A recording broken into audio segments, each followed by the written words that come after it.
Olá, senhoras e senhores, sejam todos bem-vindos a mais uma videoaula em que vamos discutir aqui brevemente sobre as equações de Maxwell e fato, tá?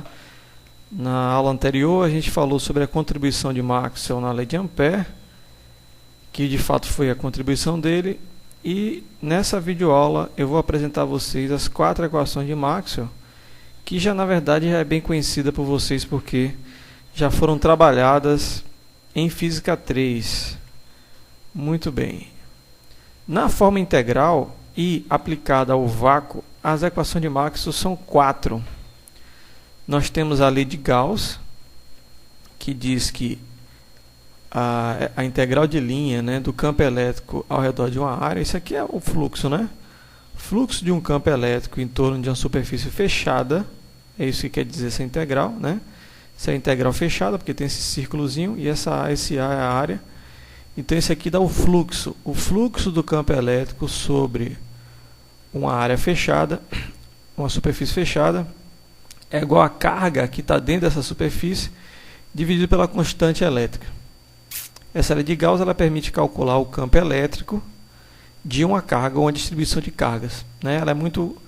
Ela se torna muito útil quando nossos problemas têm simetrias, e aí o cálculo dessa integral de linha, dessa integral de superfície, desculpa, ela fica mais fácil de ser feita.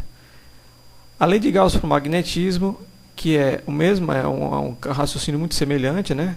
Você tem aqui o fluxo do campo magnético, e diz que esse fluxo do campo magnético sempre é zero, ou seja, sempre a quantidade de linhas que saem da superfície fechada é sempre igual à quantidade de linhas que entram. Então, se você lembrar do desenho de um campo magnético, sempre você tem linhas saindo e linhas entrando. Ou seja, se você pegar qualquer superfície fechada, esse fluxo tem que ser zero. Então, não existe uma carga magnética única que o campo só sai ou só entra. Sempre a estrutura magnética tem que ter os dois polos associados para que o campo entre de um lado e saia pelo outro, né? Coisa que não acontece no campo elétrico. Por isso que tem um fator diferente de zero aqui na lei de Gauss, campo elétrico.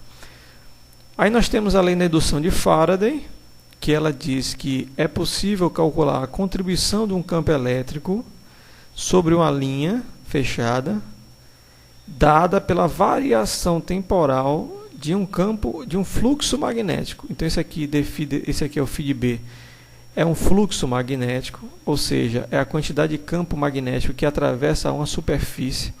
Se esse fluxo variar no tempo, isso gera um campo elétrico, certo? Essa é a lei de indução de Faraday. E na lei de Ampère-Maxwell, como eu falei para vocês, nós temos o oposto ao que diz a lei de indução de Faraday, ou seja, um fluxo elétrico variando no tempo é capaz de gerar um campo magnético. Então veja uma coisa interessante, a simetria que existe aqui nas leis do eletromagnetismo. Assim como um fluxo magnético variando no tempo gera um campo elétrico, um fluxo de campo elétrico variando no tempo gera um campo magnético, né? Não só um fluxo de campo elétrico variando no tempo, como também uma corrente elétrica gera um campo magnético. E isso sugere, né, alguma coisa, sugere uma ideia de ondas. Porque pense bem, se você criar um campo elétrico variando no tempo, aqui, se você criar um campo elétrico que varia no tempo, esse campo elétrico gera um campo magnético que também varia no tempo. O campo magnético varia no tempo, por sua vez cria um campo elétrico que também varia no tempo, que por sua vez cria um magnético que cria um elétrico. Então existe essa criação mútua entre campos elétricos e magnéticos alternados, dando ideia de propagação de uma onda eletromagnética.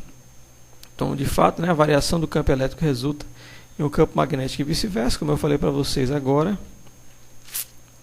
E essa ideia de criação mútua entre campos eletromagnéticos foi, talvez, não sei se foi exatamente essa a motivação, mas levou Maxwell a comprovar teoricamente a existência das ondas eletromagnéticas.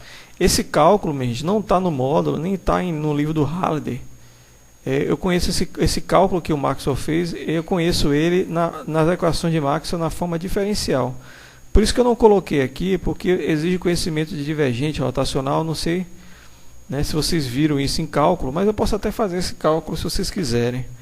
Mas ele utilizando as equações de Maxwell, ele fez um arranjo matemático e conseguiu encontrar essas duas equações, né? Uma derivada segunda do campo elétrico em relação a x é igual a 1 sobre c ao quadrado vezes a derivada segunda do campo elétrico em relação a t. Isso também para o campo magnético, né? Igualmente para o campo magnético. Essa equação diferencial ela é muito bem conhecida na física. Essa equação diferencial que tem essa derivada parcial no espaço e essa derivada parcial no tempo, com esse termo, ela na verdade representa uma onda. Então veja bem, ele manipulou as equações matematicamente e conseguiu encontrar essa equação diferencial, cuja solução dela representa exatamente uma onda que se propaga. Então, teoricamente, ele viu que existem as ondas eletromagnéticas. Teoricamente, ele viu que o campo elétrico e o magnético podem se propagar na forma de onda, mas ele não comprovou isso experimentalmente. A comprovação experimental veio com Hertz depois, que fez o experimento e conseguiu comprovar a existência experimental das leis das ondas eletromagnéticas. Agora, um fato interessantíssimo que Maxwell encontrou foi o seguinte: esse termo, gente, de C, ele representa a velocidade de propagação da onda, que Maxwell encontrou como sendo 1 sobre a raiz de μ0 vezes ε0. Então vejam bem, ele encontrou, além do fato de que os campos eletromagnéticos se propagam na forma de onda, ele conseguiu determinar teoricamente qual é a velocidade de propagação da onda eletromagnética, que depende apenas de duas constantes universais. Isso sugere algo assim extremamente complexo para a época, porque ele está dizendo para a gente, na sua dedução, que a velocidade de propagação da onda não depende do referencial. É sempre o mesmo valor, independente do referencial que você adota para medir a velocidade dessa onda. Isso foi, inclusive, uma das motivações que levaram ao desenvolvimento da teoria da relatividade, que vocês vão ver, claro, em física moderna. Tá? Mas isso aqui é um ponto importante para vocês pensarem um pouco, né?